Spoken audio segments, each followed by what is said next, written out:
Good morning, good afternoon, good evening, wherever you are in the world. Thank you for joining me for this week's edition of the SMIE Consulting Midweek Roundup. It's Wednesday, July 2nd, 2025. We're halfway through the year. The back half of this 2025 year has come, and where has the first month of June gone? It's been an absolute blur.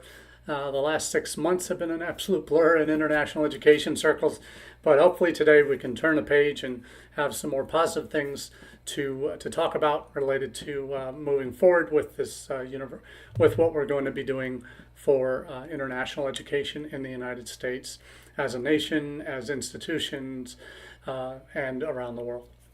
So thank you for joining me. And as we do each week, my name is Marty Bennett. I'm the president of SMIE Consulting, and we've been coming to you every year since 2018, talking to you about, 7 years this month, we started the Midweek Roundup as a tool to help us talk through some of the issues of the day. We have questions that we answer here on Wednesday that get to some of the core issues in our field related to new legislation, new themes, new challenges we're facing, and also a look at what's happening around the world in other destination markets and how they're dealing with some of the same challenges we are here in the U.S. And it's hard to believe that there are other countries now that are struggling with issues related to international students as much as we are. And some are even worse, under more stress than we are, which is hard to believe. But that's all about what we talk about here quite often on the Roundup, and that is having perspective. We'll get to those three questions in just a minute. Before we do, though, I want to start with, as we do each week, a little bit of information on where our stories come from. The questions that we ask here on Wednesdays come from the news stories that we publish each week in our newsletter called All the SMIE News Fit to Share. And if you're wondering what SMIE means, that's social media and international education. Those are the two themes for the consulting company and have been the core of what we talk about each week. That newsletter is available in two forms. You can find it on an archive of all past editions on our website at smieconsulting.org/subscribe. And on that very same page, you can find the subscription page where you can click on the subscribe button, enter your details, and you'll get an email version of the newsletter direct to your inbox every Monday morning at 9 a.m. Eastern. But if you prefer to get your international ed news via LinkedIn, we have a LinkedIn version too, and between the two newsletter versions, we have 2,600 subscribers in the international education profession that are getting our content each week as part of their international edification. And thank you for those of you who already subscribed there. Really appreciate you being a part of the journey here with us. But those themes are everything from social media stories, webinars coming up, digital reports, blogs, how social media is being used in international education, AI, anything digital really you'll find in that first section on social media. The other section is a U.S. roundup of some of the top news stories related to international ed that we deal with each week, and we certainly had our fair share of those over the last few months with executive orders and court cases and all the other challenges to what our international students have to deal with on a day-to-day basis, what we do have to deal with as international offices. All of that is in that section. Then we have a Solution Central, which I really love focusing on, particularly here on the Roundup, is talking through some of the solutions that individual campuses or countries are fleshing out ways that they can combat some of the challenges that they're facing. And then final section there is the Global Roundup, where we talk about what's happening in other major markets for international education related topics and some of their challenges. So that newsletter, again, LinkedIn or email version, I can get either of those direct to you every Monday morning. And then here on Wednesday, we go more in depth into some of the general themes we see developing in those news stories each week, and then answer those and kind of give you our hot takes on Monday, but here on Wednesday, really go next level and talk through the issues that we're facing, that hopefully a little bit of light can be shed on what might be a path forward for you. So it's July 2nd, so let's get right into that first question. And that is, what will this administration respond to? Now, this is a hot topic. We are dealing with it full on every day. We had thought that our universities had established their credibility with Congress, and certainly international education used to be what they call a white hat issue, where we are in a situation where international ed has been in the past something that both parties agree on as a fundamental good for the country. We know what has happened to international education in recent years is it has been increasingly politicized and tied to immigration-related issues, and very broad brush is painted by particularly this current administration with anything international. And one of the things that we're doing here at SMIE, we know we have these new travel ban countries that have been put in place. And if you see my map behind me, you'll see some dots on the map that are orange or red. Those are the travel bans either have been proposed or initiated that prohibit any international students. And for all intents and purposes, the red and the orange are the same when it comes to international students. They are both prohibited, and there are about 19 countries on that list, those two red and orange lists. That includes major centers like Iran, and not a major center, but Myanmar, which was a growing market for a number of countries. Venezuela is on the list as well. Those are countries that we currently cannot receive new international students from. Iran is by far it's a top 10 sending country. It's always been since the late 70s, where it was actually the number one country of origin for international students in the U.S. It's always been a grad-heavy, PhD-heavy market, and we are in a situation now where they can't. They're really struggling to find their way here, particularly if they don't already have a visa. They're kind of shut out now. But they were already undergoing a year to 2 years of administrative processing before they could get visas, and now that isn't even possible given the travel ban that's been put in place.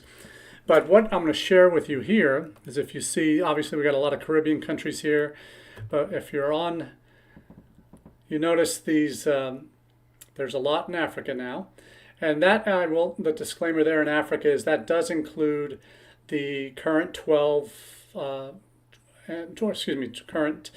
17, 19 countries that are on that red and yellow list, but also a number that are on a proposed list of a potential ban, expansion of the ban. They have 60 days until I think middle to end of August to correct their security protocols to allow U.S. government access to the security criminal databases in those countries to see if visa applicants are legit, and then make the evaluations. And that's why many of the countries on this list that are already red or orange dotted are and banned from sending undergraduates or graduates or any international students or non-immigrant visa holders to the United States. At least the red countries, all non-immigrant visa holders.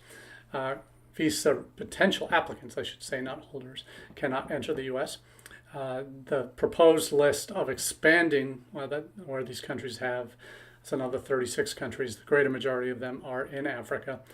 And if you're looking at that African map, if you're active in recruiting there, you know if that new ban goes in place and these extra countries get included, we're losing Nigeria, we're losing Kenya, not Kenya, Ghana, Egypt, many of the African countries there that are traditional markets. Cameroon is potential on that list, Senegal, Ivory Coast, Uganda. So South Sudan would be added already on the list, or Sudan, Ethiopia, Eritrea. So we really have a lot of African power that we would not be able to recruit basically in the majority of student-producing African countries that send to the U.S. So we have learned that this administration really has not responded well to the cultural benefits of international students being on campus. They don't see that. They see threats to the U.S. in a lot of, at least as they've the actions they've taken show that they are painting all international students with a very broad brush, even though it's a small, very microscopic percentage, less than 1/10 of 1%, that are actually having visas terminated and SEVIS statuses terminated rightly for infractions. The net effect is when you go after all of them, they feel there's a sense of fear amongst international students, particularly at some of the high-profile campuses.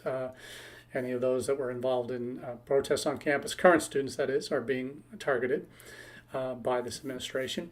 So that means future students see that effect and are much less likely to want to engage. So we know that the cultural benefits is an argument that doesn't make sense. We had hoped that the economic arguments would make sense, that clearly these students, if they don't come, it would be a net loss of billions of dollars to the U.S. economy for the jobs of the people that are on campus and in communities that support international students would be lost. We're seeing the effect of that in Canada, north of the border, where they've had 8,000 job losses in the last few months, and that's with a university population of only about 300 universities across the country, whereas in the U.S. we have 4,000 plus. So the volume of if that happened in the United States, we could be talking about tens and thousands of jobs lost. If something similar would happen in the U.S., we're not there yet. Hopefully, we never find out. But what the only other arguments we have heard is one that's reflected in a Fulcrum article out of Singapore, that will the U.S. Government listen when it's the clear impact of these loss of international students coming here is reflected in a loss of soft power. Soft power is something this administration, well, the president at least, is uber focused on. Everything is a game. Everything is negotiation. Everything's about leverage. If he used Chinese students as a tool and tried to leverage them in negotiations with China, and looks like eventually it was the initial trade tariff discussion back in March, April, when tariffs were jacked up on China. China responded, and only China responded with, well, it's not Chinese students in the U.S. Reconsider your travel. There's potential threats to your safety, but definitely don't go to Ohio because they don't want us there. They don't like us anymore, which isn't true, but that's the way it got portrayed by Chinese state media. And then Trump came back to the table and negotiated, and when they signed the trade deal or are about to sign the trade deal, international students are now welcome again from China. So unfortunately, their international students are being used, particularly those from countries where there are political challenges in working with governments, that they are being used as a bargaining chip. And fortunately, we'll see if it actually turns out to be true. Certainly, visas have been approved for Chinese students that we've seen for coming to my institution, University of Akron, this fall. Still at 100% success rate so far, knock on wood. But we'll see if that helps. But will losing soft power and damage done reputationally to the United States through the government's actions impact future students' willingness to consider us? And we have already seen examples where students and prospective student surveys who are still deciding where to apply are now much more open to considering other countries than just applying to the United States. So we're losing that soft power argument too.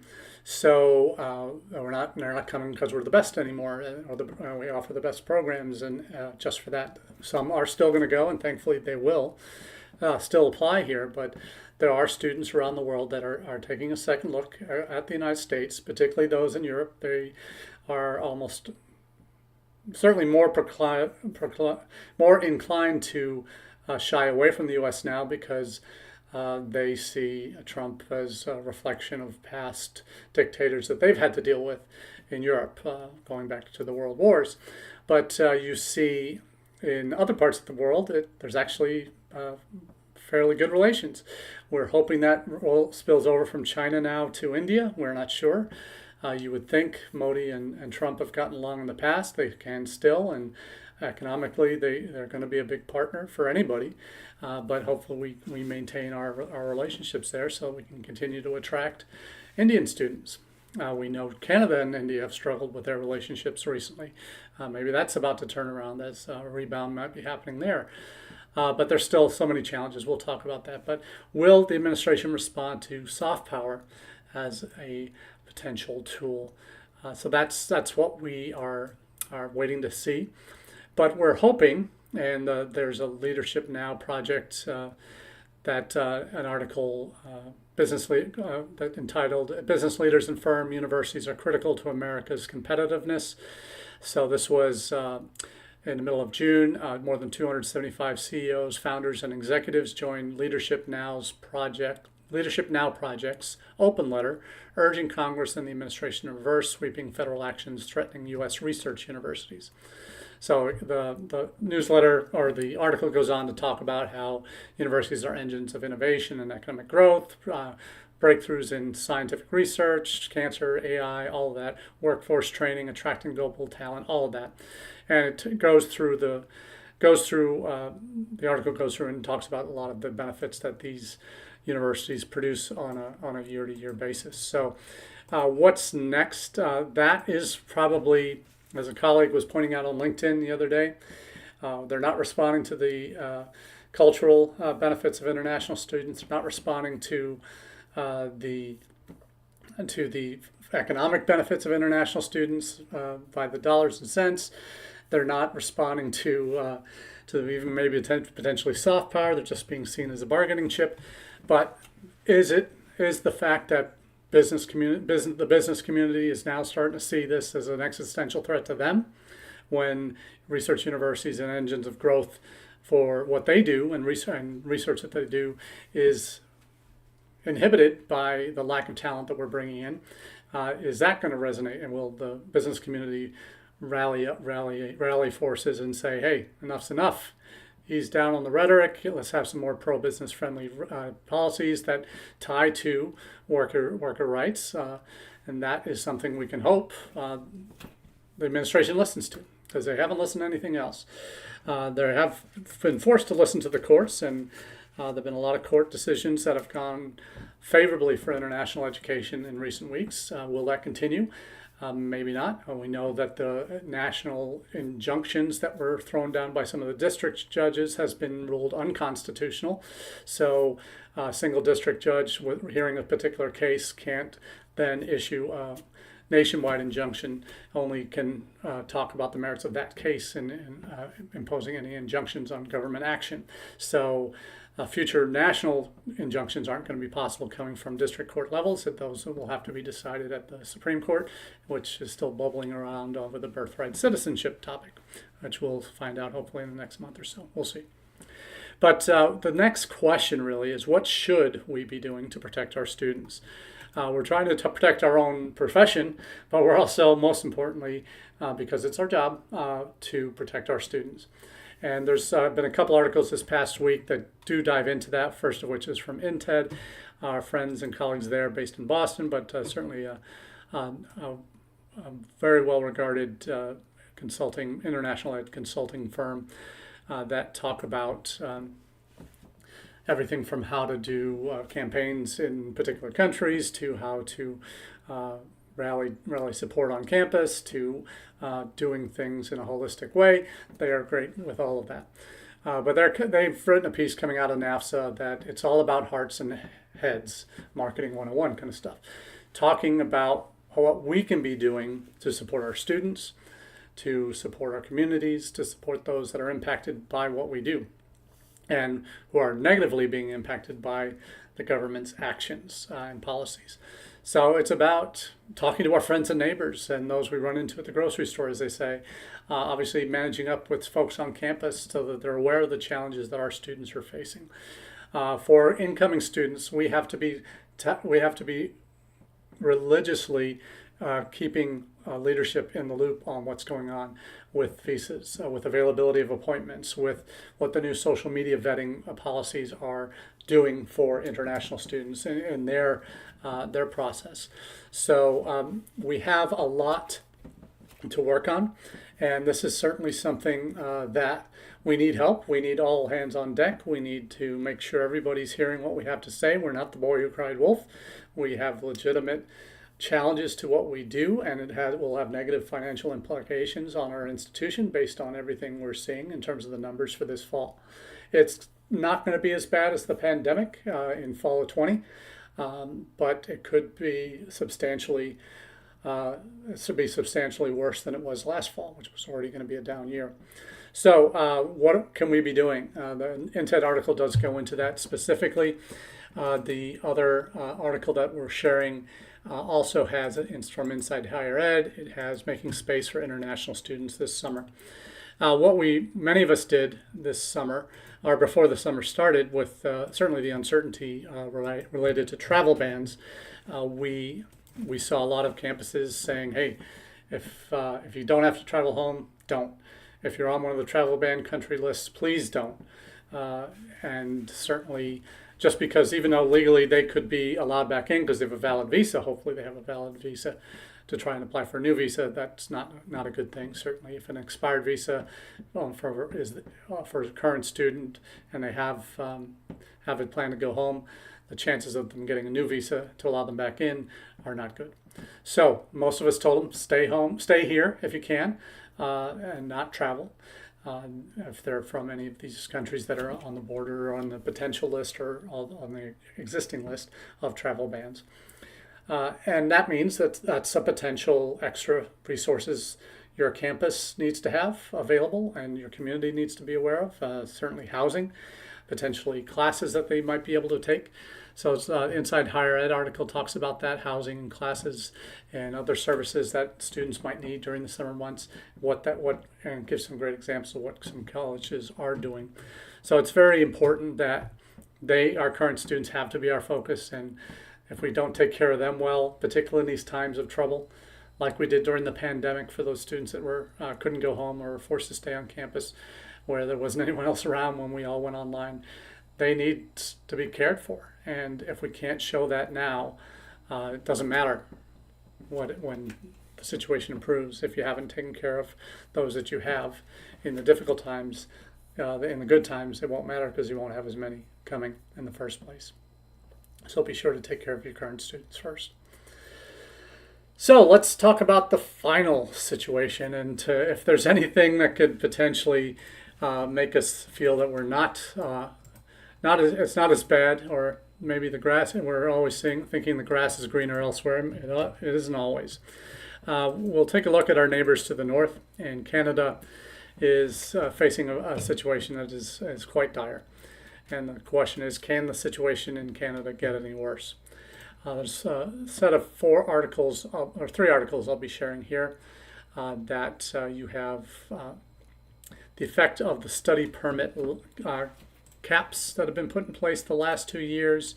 You have the impact of changes to the postgraduate work permit, PGWP, which is a list of approved academic programs that can qualify for post-study work in Canada. That there were, I think they went from 180 total down to 120, so they added some and took off a lot more. So there are now fewer academic programs that they can qualify for, including, surprisingly, less programs in construction, civil engineering, which was used as an excuse during the pandemic, invalid in a lot of ways, valid that there were housing shortages in a lot of the major cities, and particularly in the smaller towns where there were institutions that oversubscribed international students or had 30-40% of their students international, didn't have the housing stock on campus certainly, and certainly not in the communities to handle that kind of volume. You saw students in Toronto and Vancouver, Montreal, Quebec that would be having 10 students in a 3-bedroom apartment. There's real challenges with housing, and that impacted one of the government's reasons for the government's decisions was, hey, we have a shortage of housing. So surprising that the fields that you would want them to have an expanded number of graduates in housing and civil engineering and construction management, all of that, were axed or not included in the list of approved list on the PGPW. So Canada, Canada, you're suffering right now, and we feel your pain. The goal has been really to, from the government's perspective, has to halt population growth intentionally. And in the first 3 months of this year, Canada's population increased by only 20,000 people. That's 0.0%. And that was done by a reduction in temporary and permanent resident admissions. So a lot of that comes on the student side. We've seen the impact of their study permits drops, even though that they set drops of 30% and then 15%. The actual number of reductions, so they wanted a reduction of 30% in 24. They wanted a reduction of 15% or 10 or 15% this year. The numbers have been far worse in terms of the numbers that have wanted to come and applied for visas to come, study permits to come. And that, as I mentioned earlier, has led to over 8,200 jobs lost since the caps went in place in January of 24. And that those job losses are across industries, across the country in terms of universities. So you really see the challenges growing in Canada with fewer people staffing their international offices. You saw that at NAFSA with half the Canadian pavilion basically deciding last minute because of these budget cuts and job losses to not come to NAFSA. So there's some real hard decisions that have been made north of the border affecting our Canadian colleagues, and you really wonder how long that they can go on like this. That there has to be an end, and there has to be a potential rebound, and we hope that there is. There was another article that may shed some light that there might be a future again for Canada and India. There's been a reset on diplomatic relations and a potential rebounding for potentially master's level students that aren't getting into the U.S. this year because of visa issuance challenges that we're facing. So we'll see what happens, but Canada really has been suffering, and our hearts go out to our colleagues north of the border. So that's all we have for you this week on the Midweek Roundup. Thank you very much for being a part of the conversation. Looking forward to chatting with you again in the weeks to come. Next Wednesday, just a heads up, I will be out of the office and doing another consult for a colleague in Alabama. Maybe doing a live, maybe not, depending from that campus. We'll let you know. So until next time, have a great week. Cheers.